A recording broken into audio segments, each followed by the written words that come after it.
Hello, Mr. Mehud.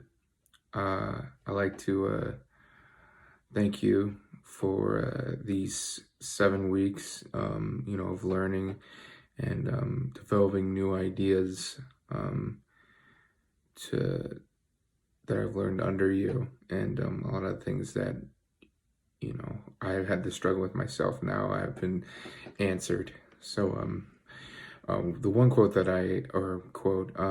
the one topic I chose was racism. Something that I've dealt with and something that I just want to learn more about and understand through a Christian aspect.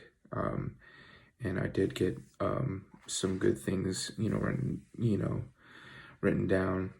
First, I wanted to talk about Damien Atache, and just sort of his stance on, how that we need to refrain from the homogenous unit.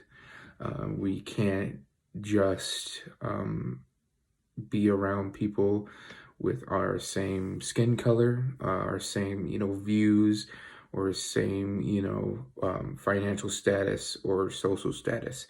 That really does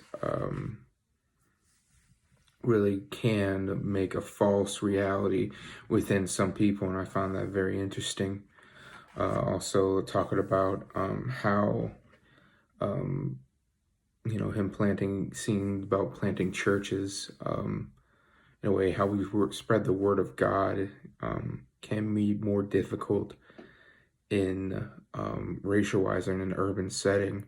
And that really interests me because I have experienced both a church plant in an urban setting and a church plant and a more well-to-do or more white congregation, and seeing the differences and how they, struggle differently, or how one struggles because of finances, and seeing that Damien really hit the nail on the hammer of that really made me interested in what he had to say about it, and it really popped out towards me. And then I like how he said that we need leadership and responsibility in our leaders.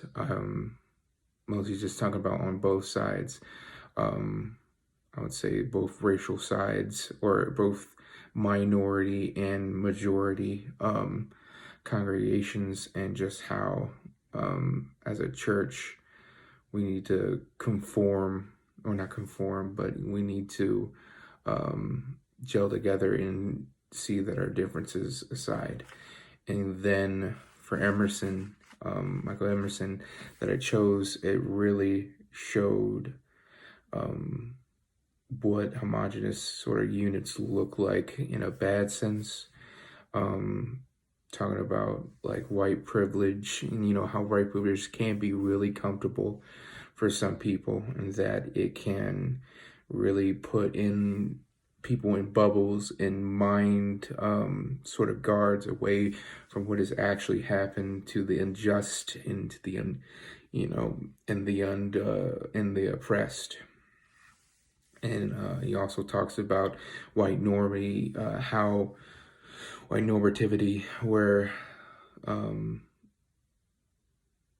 we have in a society, we don't really talk about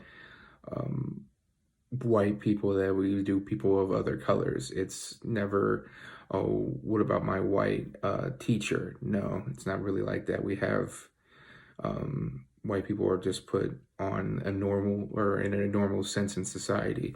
And what really made me think about that is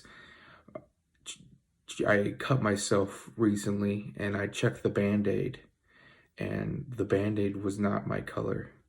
It was a peach white color. So I think that is a good example of white normativity in our society. Just something as simple as that is shown in society, that I found is really interesting.